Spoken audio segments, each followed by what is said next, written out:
இந்த வீடியோவில் நம்ம பெயர் சொல்லின் வகையறிதல் தான் நம்ம பார்க்க போகிறோம். பெயர் சொல் என்ன அப்படின்னா, ஒன்றன் பெயரை குறிக்கும் சொல் பெயர் சொல் எனப்படும். பெயர் சொல் 6 வகைப்படும். சரியா? ஒரு இதோட பெயரை குறிக்கிறதா என்னது பெயர் சொல். இப்போ அந்த பெயர் சொல்லை எத்தனை வகைகளாக பிரிக்கிறாங்க அப்படின்னா 6 வகைகளாட்டு பிரிக்கிறாங்க. அவையாவன பொருள் பெயர், இடப்பெயர், காலப்பெயர், சினைப்பெயர், பண்பு பெயர், தொழிற்பெயர். இப்போ பொருள் பெயர்னா என்ன? பொருளை குறிக்கும் பெயர் பொருள் பெயர் எனப்படும். இது உயிருள்ள பொருட்களையும் உயிரற்ற பொருட்களையும் குறிக்கும். சரியா? ஒரு பொருளை குறிக்கக்கூடிய பொருள் தான் என்னென்னா பொருள் பெயர். உயிருள்ள பொருட்களையும் குறிக்குமா, உயிரற்ற பொருட்களையும் குறிக்கிறோமா? இப்போ எடுத்துக்காட்டு தந்திருக்காங்க, மரம், செடி, மயில், பறவை. சரியா? மரம், செடி, மயில், பறவை, இதெல்லாம் என்னது பொருள் பெயர். அடுத்தது இடப்பெயர் அப்படின்னா, ஒரு இடத்தின் பெயரை குறிக்கும் பெயர் இடப்பெயர் எனப்படும். ஒரு இடத்துக்கு பெயரை குறிக்கிறது தான் என்னது இடப்பெயர். எடுத்துக்காட்டு சென்னை, பள்ளி, பூங்கா, தெரு.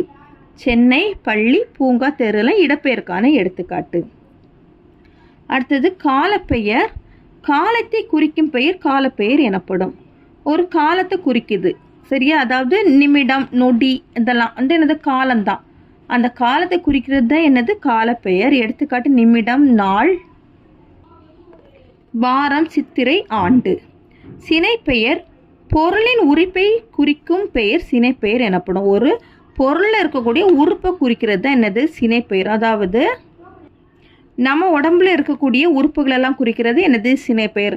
ஒரு மரத்தில் இருக்கக்கூடிய உறுப்புகள்லாம் குறிக்கிறது என்னது சினைப்பெயர் நம்ம சொல்லலாம். சரியா? எடுத்துக்காட்டு கண், கை, இலை, கிளை. அடுத்தது பண்பு பெயர். பொருளின் பண்பை குறிக்கும் பெயர் பண்பு பெயர் எனப்படும். ஒரு பொருளுக்கு பண்பை குறிக்கிறது தான் பண்பு பெயர் எனப்படும். எடுத்துக்காட்டு வட்டம், சதுரம், செம்மை, நன்மை, இதெல்லாம் என்னது பண்பு பெயரை குறிக்குது. அடுத்தது தொழிற்பெயர்.